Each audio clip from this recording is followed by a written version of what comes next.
Licenciado, a continuación le presentamos el contexto histórico de la lectura. Integrantes: Leticia Guerra, Alexandra Mazabanda, Tania Moreno, Carla Pulamarín y Kevin Torres. Escritura y lectura como hecho histórico. Los primeros pueblos que utilizaron la escritura lo hicieron a través de símbolos y figuras.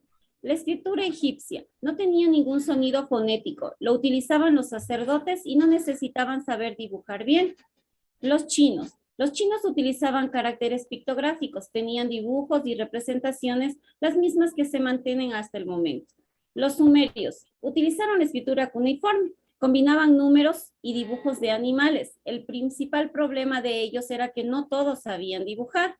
Los fenicios perfeccionaron la escritura sumeria, creando la escritura fonética, donde cada signo representaba un sonido. Los griegos ajustaron los sonidos del idioma fenicio. Es por ello que el griego es considerado hasta el día de hoy como el primer alfabeto, el mismo que se difundió por toda Europa. La escritura dejó de ser un registro y se empezó a utilizar como pensamiento de un autor por medio de la lectura. En el siglo V a.C. al siglo II después de Cristo, los libros estaban escritos en pieles de animales. La lectura solamente era para los eruditos y se realizaban en alta voz.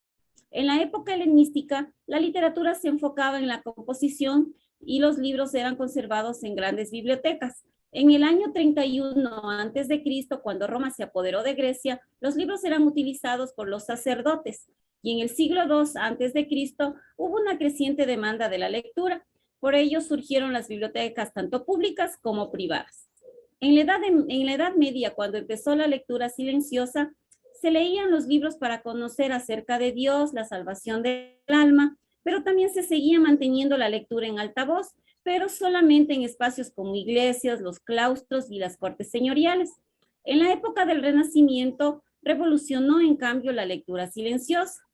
En la Edad Moderna, cuando se inventó ya la prensa de imprimir, se acortaron los tiempos de fabricación de los libros, por ende todos los lectores podían tener mayor acceso a los libros.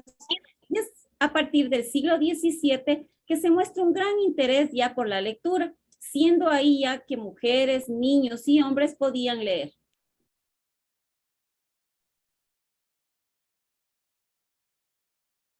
Método de enseñanza de la lectura. Existen serie de métodos didácticos empleados, pero los más importantes son dos: el método sintético y el método analítico. En el método sintético existen tres: alfabético, fónico y silábico. El método alfabético comienza con letras mayúsculas y minúsculas, deletreo y combinación de dos letras formando sílabas.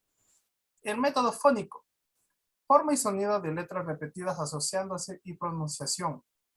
Y el método silábico: antes de presentar las sílabas, las palabras forman sonidos y dibujos para captar su atención del niño de su vida cotidiana.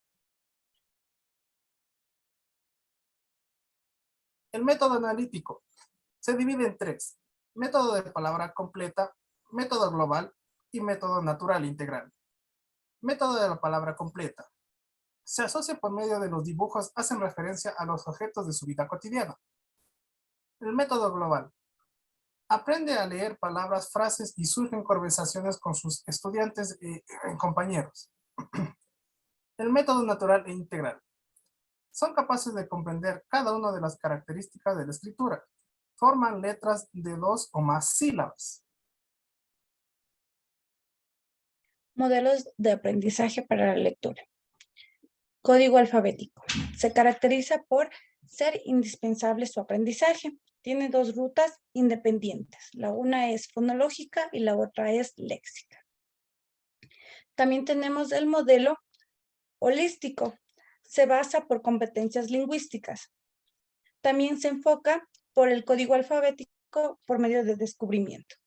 También tiene que la lectura ya tiene que tener un grado de complejidad. Etapas en el desarrollo lector. Es muy importante conocer las etapas y los modelos teóricos sobre la adquisición de la lectura, ya que los maestros y maestras pueden adaptar y flexibilizar el proceso de enseñanza-aprendizaje, detectando posibles dificultades que presenten sus alumnos. Dentro de estas etapas tenemos tres. La primera es la logográfica, en la cual el niño o niña es capaz de identificar palabras escritas solo por su apariencia visual sin haber aprendido aún el código alfabético. Es como reconocer un dibujo. Esta etapa podría estar situada entre los 3 a 5 años. La segunda etapa que tenemos es la etapa alfabética, en la que se descomponen las palabras en letras y se establece la correspondencia entre grafemas y fonemas para formar palabras y frases. Los niños y niñas van asociando las letras y sonidos, produciendo errores de precisión. Y al igual que en la lectura, cuando empiezan a dominar las reglas de la conversión fonema-grafema, su escritura será más exacta. Esta etapa estaría situada entre los 5 a 6 años. Y por último tenemos la etapa ortográfica, en la cual los niños y niñas adquieren un vocabulario mucho más amplio, ya que los niños y niñas almacenan en la memoria mayor cantidad de palabras escritas. Ellos analizan las palabras de forma sintáctica y semántica. Esta etapa podría estar situada entre los 7 a 8 años. Conclusiones. A partir de lo expuesto en la historia de la lectura, de los métodos que han surgido para su enseñanza y de los modelos de aprendizaje, se enfocaron en comprender cómo el cerebro aprende esta destreza. En el contexto actual, el método de lectura es utilizar en la enseñanza de los niños y niñas, ya que va más allá de los intereses y gustos propios de cada docente. Los docentes deben conocer profundamente los métodos de lectura existentes e investigar la fundamentación teórica de cada uno de los modelos cognitivos actuales. Sería recomendable analizar las estrategias para el desarrollo de las habilidades psicolingüísticas necesarias para el aprendizaje de la lectura. Gracias.